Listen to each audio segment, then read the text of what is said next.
करनाल में आयोजित महाराजा अग्रसेन जयंती समारोह में हरियाणा के कैबिनेट मंत्री विपुल गोयल पहुंचे, जहां उन्होंने सेक्टर 8 स्थित भवन में महाराजा अग्रसेन की प्रतिमा का अनावरण किया।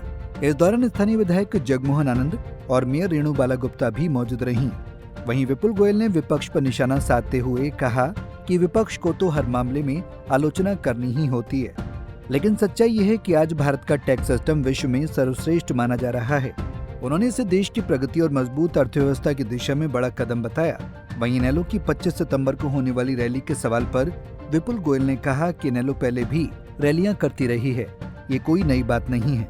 आज महाराजा अग्रसेन जयंती की और पहले नवरात्रि की, शारदीय नवरात्रि की आप लोगों के माध्यम से सभी को बहुत बहुत शुभकामनाएं देना चाहता हूं और माननीय मुख्यमंत्री नायब सैनी जी का धन्यवाद करना चाहता हूं, जो अनेकों सालों से हमारे वैश्य समाज की एक डिमांड थी कि अग्रसेन जयंती को भी अन्य महापुरुषों की तरह सरकार की ओर से मनाया जाए। आज उसे पूरा करने का काम नायब सैनी जी ने किया, जो एक बहुत ही बड़ा काम अग्रवाल समाज के लिए नायब सैनी जी ने किया। उनका अग्रवाल समाज और मैं अपनी ओर से कोटि कोटि धन्यवाद। जीएसटी रिफॉर्म हुआ है, विपक्ष कह रहा है कि पहले लगा दिया तो फायदे बता दिए, अब घटा दिया तो फायदे बता दिए। आज का दिन बहुत ऐतिहासिक दिन है।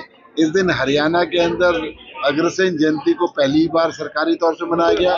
दूसरी बार शारदीय नवरात्रों में एक जीएसटी का इतना बड़ा रिफॉर्म कि सिर्फ 2 स्लैब 5% और 18% का मेजॉरिटी स्लैब करके बहुत सारी रोजमर्रा की जरूरत की चीजों को 5% से भी मुक्त करने का काम किया, टैक्स मुक्त करने का काम किया और बहुत सारी चीजों को 5% के स्लैब पर लाने का काम किया। इससे बिजनेस बढ़ने के साथ साथ आम लोगों को राहत देने का काम होगा और मैं इससे विपक्ष को तो कुछ ना कुछ बातें करनी है, लेकिन आज का जो टैक्सेशन सिस्टम है वर्ल्ड के one of the best system in India, वो सिस्टम है। आज स्लैब 18 और 5% हो गया। बहुत ही कम चीजों पर 40% का स्लैब भी है, जो बहुत ही लग्जरी आइटम आती है। तो इसलिए बहुत ही अच्छा टैक्सेशन सिस्टम है। इससे हिंदुस्तान की इकोनॉमी को ही बूस्ट मिलेगा और जो अन्य देश विभिन्न प्रकार के टैरिफ लगा रहे हैं उससे भी मुक्ति हम लोगों को। रैली कर रही है 25 सितंबर को रोहतक के अंदर बड़ी रैली कर रही है इनेलो।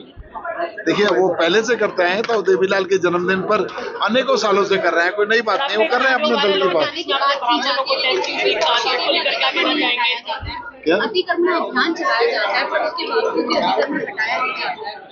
नहीं, ऐसी कोई बात नहीं। अतिक्रमण के पहले उनको एक नोटिस दिया जाता है, कहा जाता है कि हटा लो, नहीं है तो फिर उसे बिल्कुल हटा। वहीं विपुल गोयल ने कहा कि सरकार ने बहुत सारी चीजों पर से टैक्स मुक्त करने का काम किया है, ऐसे में आम लोगों का बिजनेस और बढ़ेगा। वहीं विपक्ष को तो कुछ न कुछ बात करनी है, उन्हें जनता के विकास से कोई मतलब नहीं है। करनाल से bureau report, Punjab Kesari TV. सभी प्रदेशवासियों को आपके छोटे भाई मंजीत पहलवान कनेली के हाथ जोड़कर राम राम। आप सभी को पता है आने वाली 25 सितंबर को जननायक चौधरी स्वर्गीय देवीलाल जी की सम्मान दिवस में एक रैली का आयोजन किया जा रहा है। मेरे सभी काका ताऊ माताओं बहनें छोटे बड़े भाइयों से हाथ जोड़कर अपील है कि सुबह कनेली फार्म पर 9 बजे 25 तारीख को पहुंच जाएं और हम यहां से सारे साथी दल बल के साथ और एक अनुशासन के साथ रैली में जाने का काम करेंगे और चौधरी अभय सिंह चौटाला के हाथ मजबूत करने का काम करेंगे। राम राम, जय बाबा की। हमसे जुड़े रहने के लिए हमारे YouTube चैनल को सब्सक्राइब करें और नई वीडियो की नोटिफिकेशन के लिए बेल आइकॉन को दबाएं। अगर आप ये वीडियो Facebook पर देख रहे हैं तो लाइक जरूर करें और ज्यादा से ज्यादा शेयर करें। धन्यवाद।